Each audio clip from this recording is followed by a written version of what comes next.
Jackie, I just thought I'd take this opportunity to give our viewers a little bit more of an explainer of actually what the coaches talk about when they're talking about load, training intensity. The injury crisis has obviously been a big issue for the last 2.5 years, and that's marked because obviously they try to change the way they want to play. Diarmaid Barron said they want to play with tempo. Mike Prendergast wants to attack fast, and obviously you've got to be fit to do that. But obviously they've had a lot of injuries trying to get to that state. And this week, Nick Winkelman, the head of performance at the RFU, has been seconded into Munster to try and help get that training load right. And I was talking to the Stade Francais fitness coach. They call it a charge.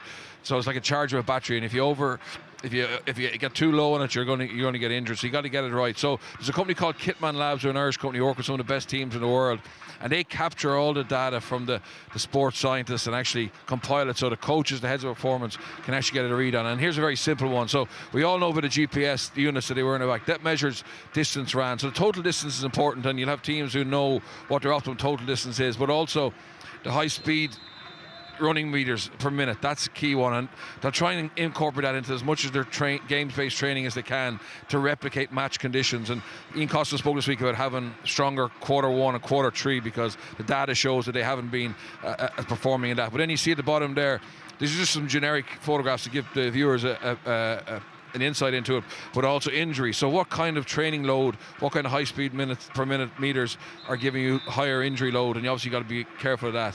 The next one then, next slide will just show just everything has a load. So whether it's a passing session, whether it's a gym session, whether it's kicking, they got to attribute a load to that or a charge to that, so they get an overall picture of what the team have done on any given day, and obviously try and replicate that, because what the body doesn't like is too much change.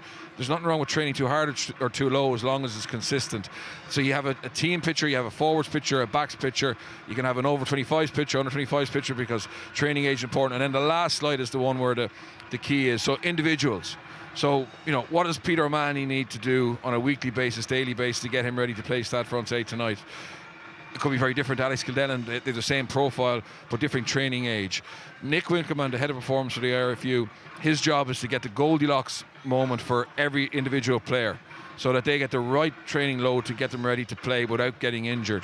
And it's not just Graham Rountrey's problem, it's not Mike Prendergast, it's not the head of medical, it's everybody's issue. The players have a role to play in terms of their recovery, their nutrition, their sleep, etc. But someone like a head of performance, their job is to bring it all together to try and make sure Munster have their best players on the field as much as possible. I know it's a contact sport, but they've got to do a better job of getting their best players available to play.